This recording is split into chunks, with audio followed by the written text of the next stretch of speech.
प्यारे साथियों, मैं आपसे स्वागत करता हूँ अपनी इस प्यारे से यूट्यूब चैनल पे। तो चलिए आज क्लास 10th का जो है 2023 के लिए VVI साइंस का जो सब्जेक्टिव क्वेश्चन है उसका हम एक क्रैश कोर्स चला रहे थे, जिसमें हम पार्ट 1 में हम 10 तक क्वेश्चन करवा चुके हैं।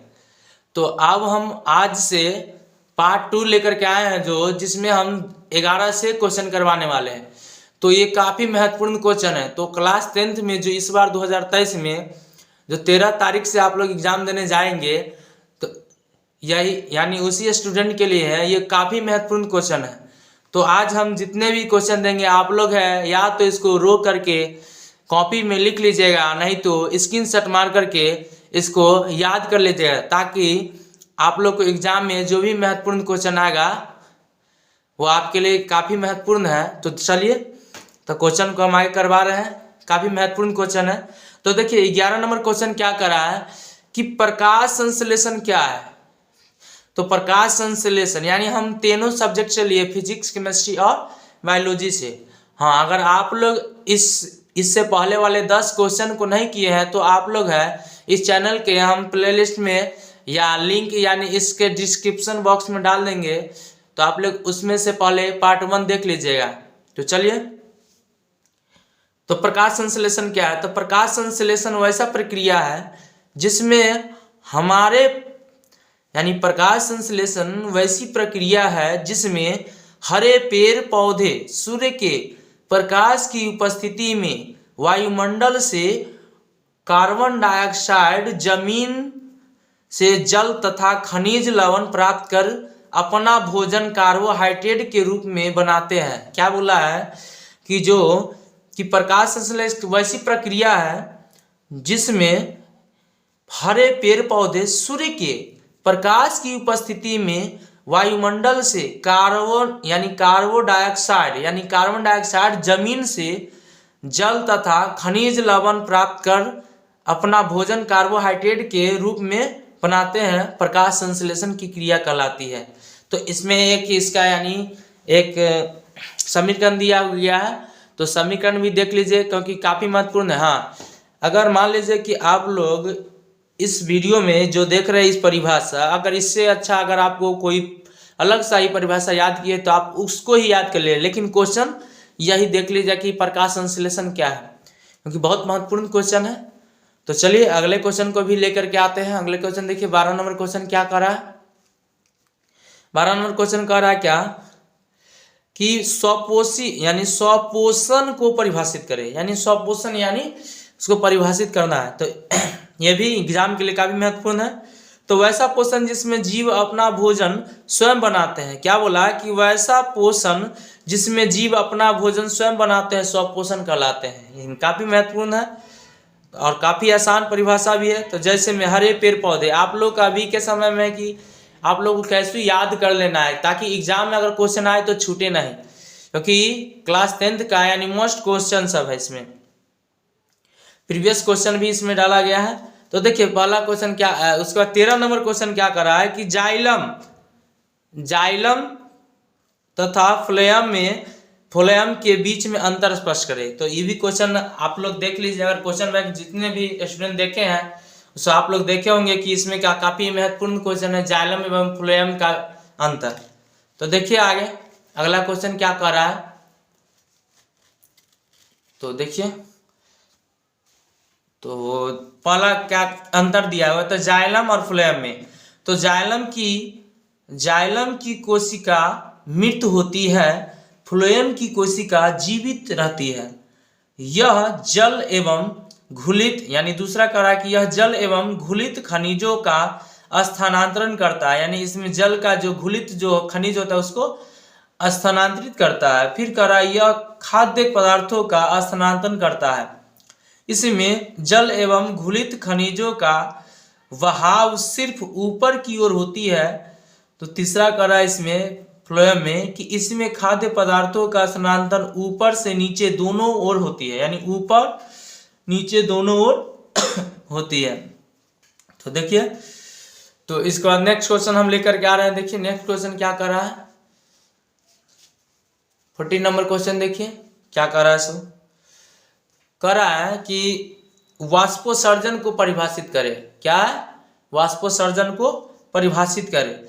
तो वाष्पोत्सर्जन जो है कि पौधों में वायवीय भागों से जल का रंध्रों द्वारा वाष्प के रूप में निष्कर्षण की क्रिया को वाष्पोत्सर्जन कहा जाता है। पौधों में वायवीय भागों से जल का रंध्रों द्वारा वाष्प के रूपों में निष्कर्षण की क्रिया को वाष्पोत्सर्जन कहा जाता है। तो चलिए 14 तक हम क्वेश्चन करवा दिए, आप लोग देख लीजिए कि इसको रोक करके या तो कैसे भी पॉज करके इसको लिख लीजिएगा। चलिए हम अगले क्वेश्चन को लेकर आ रहे हैं। तो देखिए 15 नंबर क्वेश्चन क्या करा है कि धमनी और शिरा में अंतर स्पष्ट करें। तो धमनी और शिरा में हमको क्या कहे, अंतर स्पष्ट करें। तो देखिए धमनी शुद्ध रक्त को शुद्ध रक्त को हृदय से शरीर की विभिन्न भागों में पहुंचाती है। क्या कहा है कि शरीर की यानी विभिन्न भागों में यह पहुंचाती है। और इसमें क्या करा है कि तो शिरा अशुद्ध रक्त को विभिन्न अंगों में हृदय की ओर ले जाती है। यहाँ भी हृदय था, यहाँ कुछ और बोला गया है, देख लीजिए, हृदय की ओर ले जाती है। फिर दूसरा क्या करा है, धमनी की दीवारें मोटी लचीली तथा कपाटहीन होती है। क्या है कि यानी लचीली तथा कपाटहीन होती है। उसी तरह सिरे की दीवारों धमनी और अपेक्षा की यानी धमनी की अपेक्षा क्या होती है, पतली होती है। यानी जिस तरह से इसमें लचीला और कपटी मोटी होती है उस तरह से उसके अपेक्षा पतला होता है। तो चलिए अगला देखिए, तीसरा क्या करा, धमनी में रक्त एवं बहाव हृदय से अंग की ओर होती है। क्या कहा, धमनी में जो रक्त का बहाव कहाँ से कहाँ तक होती है, हृदय से अंग की ओर होती है। जबकि देखिए शिरा में रक्त का बहाव अंग से हृदय की ओर होती है, यानी अंग से हृदय की ओर, इसमें हृदय से अंग की ओर होती है, यानी दोनों में यही अंतर है। तो ये भी काफी महत्वपूर्ण और कितने बार यानी काफी बार पूछा जा चुका है, ये बायोलॉजी का ये क्वेश्चन है। तो अगले क्वेश्चन को देखिए 16 नंबर क्वेश्चन। 16 नंबर क्वेश्चन क्या कर रहा है, देखिए कि परिवहन से आप क्या समझते हैं। तो परिवहन से आप क्या समझते हैं कह दिया। तो देखिए उपयोगी पदार्थों को शरीर की प्रत्येक कोशिका तक पहुंचाने तथा अनुपयोग और हानिकारकों पदार्थों को कोशिकाओं से निकाल कर सही स्थान तक पहुंचाने की क्रिया को ही पदार्थों का परिवहन कहा जाता है। क्या कहा है कि उपयोग के अनुसार। तो आप लोग है कि सब को यानी रोक करके या तो कैसे भी लेकिन याद कर लीजिए, काफी महत्वपूर्ण क्वेश्चन है। ये क्वेश्चन जो काफी बार रिपीट हो चुका है। तो देखिए अगले क्वेश्चन को 16 नंबर क्वेश्चन क्या कर रहा है, ओम का नियम। ये तो आप लोग जानते हैं कि कितना ही चुनिंदा क्वेश्चन है, यानी हर बार एग्जाम में इसका आया है। तो 5 नंबर में भी आता है और 2 नंबर में भी। तो इसमें तो हम जितना भी पढ़ा रहे हैं यानी शॉर्ट क्वेश्चन ही है, 2 नंबर वाला ही है।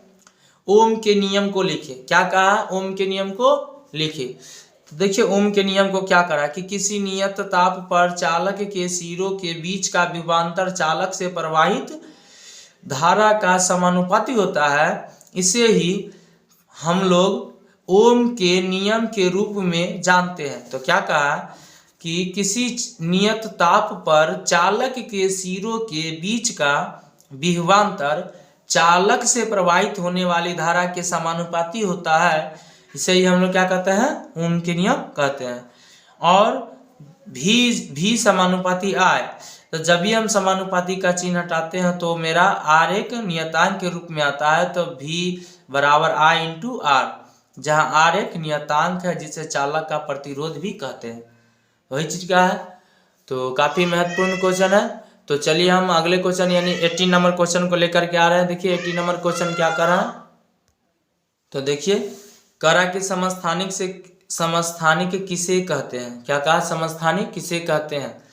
तो दो तत्वों का ऐसा गुण जिसमें दोनों के परमाणु संख्या समान हो तथा द्रव्यमान संख्या असमान हो, एक दूसरे के समस्थानिक कहलाते हैं। यानी दो तत्वों का ऐसा गुण जिसमें दोनों की परमाणु संख्या समान हो तथा द्रव्यमान असमान हो, उसे हम समस्थानिक कहते हैं।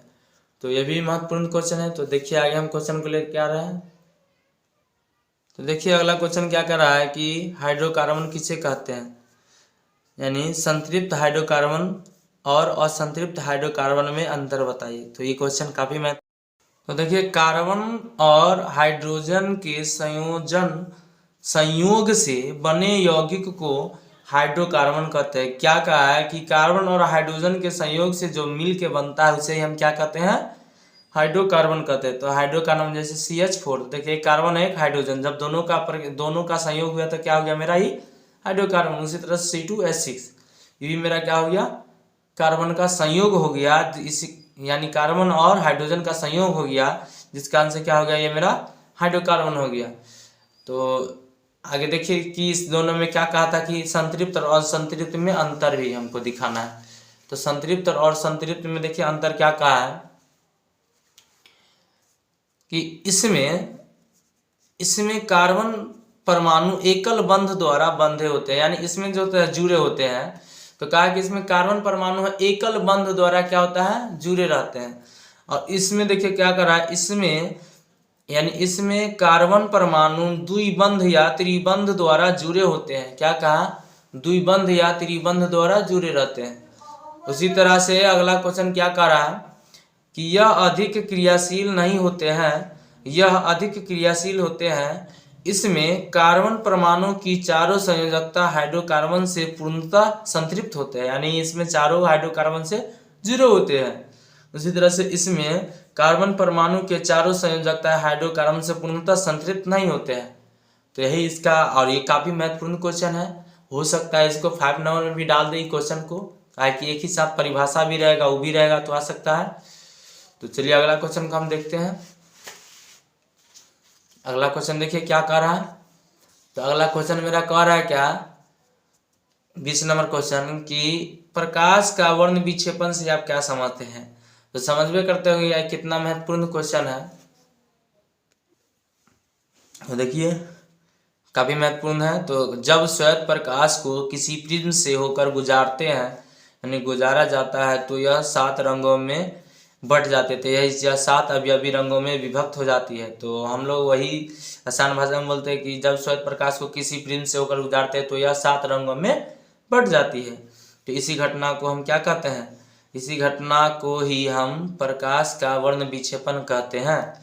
तो देखिए जब इन 7 रंगों को एक पर्दे पर उतारा जाता है तो इस रंगों की एक पट्टी प्राप्त होती है। इस पट्टी को हम वर्णपट या स्पेक्ट्रम कहते हैं।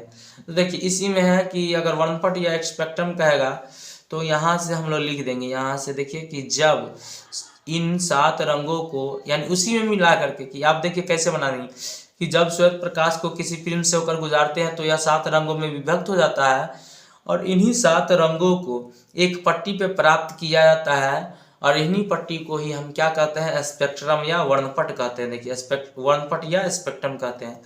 उसी तरह से कह रहा है कि इसमें सबसे ऊपर लाल रंग तथा सबसे नीचे बैगनी रंग होता है।